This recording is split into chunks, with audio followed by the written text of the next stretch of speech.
Hello, everyone, and welcome to Habaka's Honeycomb Hideout, where the stories are as sweet as Tupelo honey. I'm Habaka KFJ, and I'm so glad that you're here. Well, you know what? I just want to say that I am so glad to be back. This is the initiation kickoff for the Honeycomb Hideout to return. Now, I'm sure, those of you who have been listening to the Honeycomb Hideout, or if you listen to any other my podcasts, maybe you have been wondering what happened to Habaka? Where is she? What's going on? Is she going to come back or is she not coming back? Well, I'm so glad to tell you that I am back, and it's good to be back. And I want to share with you exactly what happened over the last year that I have not been able to do and to record the Honeycomb Hideout and share great things with you. So what happened is 2025. Wow. It has really actually been 1 year. And my last recording for the Honeycomb Hideout was July 4th of last year, 2025. It is now July 7th, 2026. And, we just got through celebrating 250 years of the United States. And so I feel like it's really ironic to be coming back now. But of course, everything is always done in perfect timing. And I just want to acknowledge, I know that the podcast has been quiet for a while. And so that's why I want to give you a little bit about the backstory of actually what took place in my life in 2025 and what had me, in a stupor where I just could not be available. And so, what changed for me right now that I'm back, what changed for me to be able to come back is that I finally made it back to myself. Yes, I finally found Habaka again, and I didn't even know that Habaka had disappeared. But it's obvious that she had disappeared because I wasn't there. I wasn't around.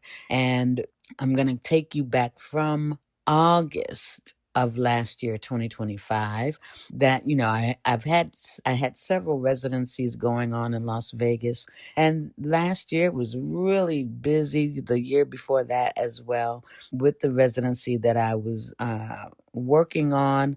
And in August of 2025, that residency ended abruptly. And I just was not prepared for it mentally and or spiritually. And so it really had a huge impact on me, which I didn't realize at the time, but I realize that now. And so that was one of the things that happened. Then in September, I had a huge blues festival that I participated in. And right before going to do that blues festival in September, I went into the studio and I recorded a single with the award-winning legendary group, the Kinsman Daz Band, and I recorded a song entitled a single, Bossa Nova Tonight. Tonight is spelled Tonite. Yes. And so go and look it up. It's a great song. It did very, very well. It's still doing very well. And I was the featured vocalist on that single. So I recorded that before going to do the festival, preparing for the festival, and then losing my residency right before all of that happened. And, it was a great thing that I did have that festival coming up because it really kept me occupied. And then when things settled down and the festival was over and I came back home, then I had time to process all of what had happened. And as you know, when you slow down and you start to process things, you really, everything starts to come into play, right? And including, being grieving and all of those sort of things. And so I got ill. I was supposed to go back into the studio in January, and but I became very ill with asthmatic problems. As you know, throughout the years, I have suffered greatly with asthma and So the air quality here in Las Vegas is just atrocious. And with all of that happening, I got sick and I was not able to go back into the studio. Now, in between that, the holiday season came around as well. And also, I was given the opportunity to become a published author. Imagine that. Even in the midst of all of that going on, I was given the opportunity to become a published author.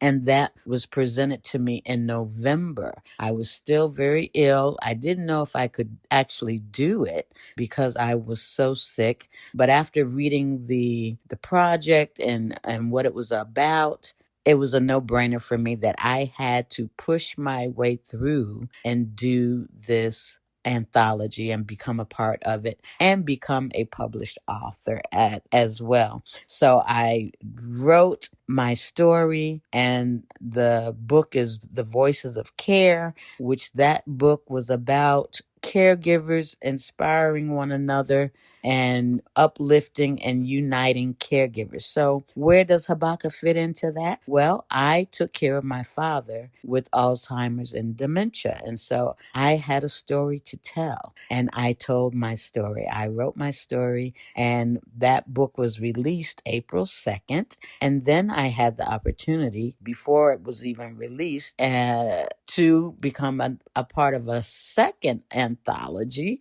titled Lanterns in the Dark, and that was released April 23rd. So, in writing my story about in Voices of Care about my father, a miracle happened.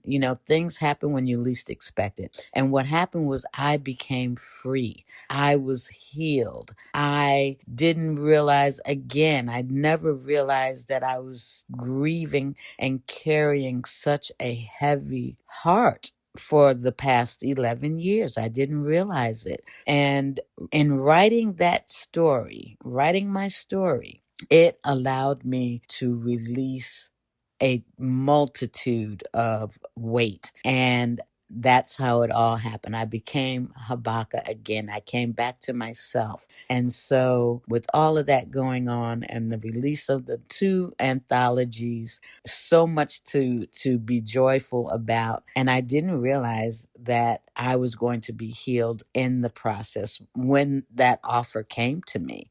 And so I came to the realization that this is also what was happening with me getting sick every year. Every year I would get really, really sick around the time of November through January, through spring, actually. And that too, come to find out, was all as a part of grieving. It was a part of the grieving process that I could never get over. And so writing and becoming a part of Voices of Care did a multitude of miracles for me. And I'm so glad that I was able to push my way through so that I can be here with you today, even. And so, and with all of that, doing the music and the problems with the, losing, well, not losing, but the residency ending, and it was just so much going on, and I just could not be available to even share my energy with anyone.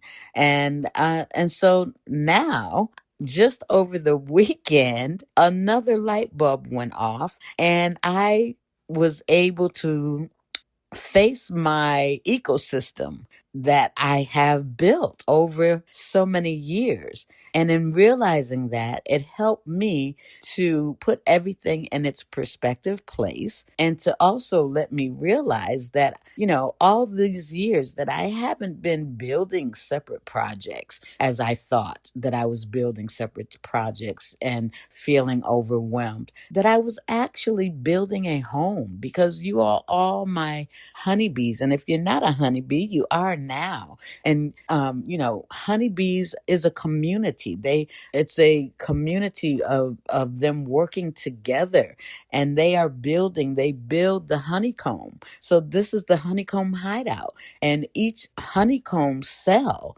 that the bees build is built one cell at a time. And so over the years, I have actually been building this honeycomb, and it has finally taken shape and taken form. And I am here to share it with you. And, whether you found me through my music, my books, the Beehive, through Substack, or one of my live performances, you're all honeybees. This is one community, and there's a place for everyone.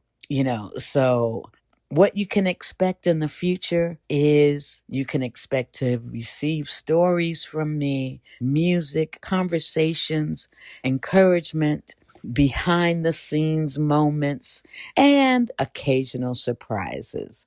And so, with that being said, I just want to say, whether you've been with me since the beginning or you've just discovered this little corner of the world, welcome to the honeycomb. And I'm so glad you're here. And I'm so glad that you're a honeybee. Until the next time, stay real sweet and just keep living and shining bright. Bye-bye.